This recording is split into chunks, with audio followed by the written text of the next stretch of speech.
I started dancing because I've always liked movement, and when I was little at my pre-K, we did yoga. And Mom says that I would always be like, Mom, look at this pose, or like stuff like that. And so she looked for yoga places, but I was 3, so there was no yoga places. So she put me into dance, and then like ever since I've just been dancing, and it's also like a big part of my culture. So why did I continue to dance? I think it was just like an expression of like myself, and it's like it helps me release things that I can't put to words. And sometimes like you think things in movement and like in breath and not so much like words.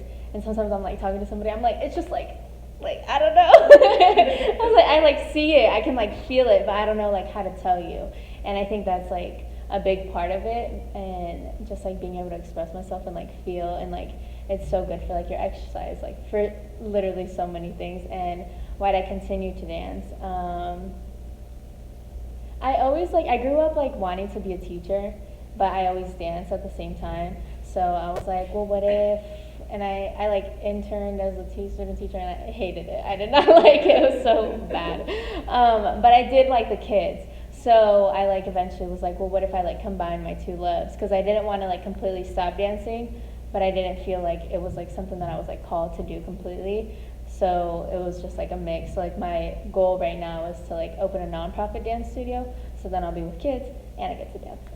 I think it's like a big part of who I am, because like for me, like movement is with my body, and like everywhere I go my body's there, which is like such a gift that I'm able to like express myself and like express my art anywhere I go. You know, like sometimes you catch me walking, I'm like, you know, like doing whatever. And but it's just like, it's so like, I think that's what dance is to me, that I can take it anywhere that I want, and I can express and like feel however I'm feeling, and like accept and like be present in my own space.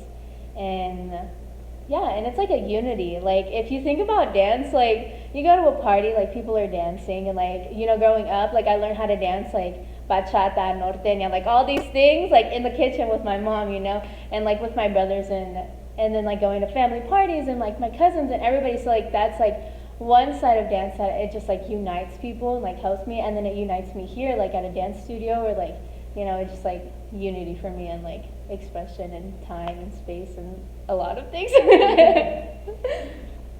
I think being a dancer is not easy. I think there's a lot of like hard work and discipline that goes into it, and sometimes like when I do tell people that like I'm pursuing dance, like, oh, I'm a dance major, they're like, oh, like that's so easy. And I think that's like in all arts and like a lot of things, honestly. They're like, oh, okay, and they kind of just like put it down. But like any like career path or anything that you choose to do, it like takes discipline and it takes hard work. And I think like it's like dance is like a gift to me, but it's also like very challenging, like on your body, on your mind and stuff. So it's kind of like trying to find that balance like between physicality and like mentalness, like I don't know, just like a bunch of like different awarenesses that it like causes. So life.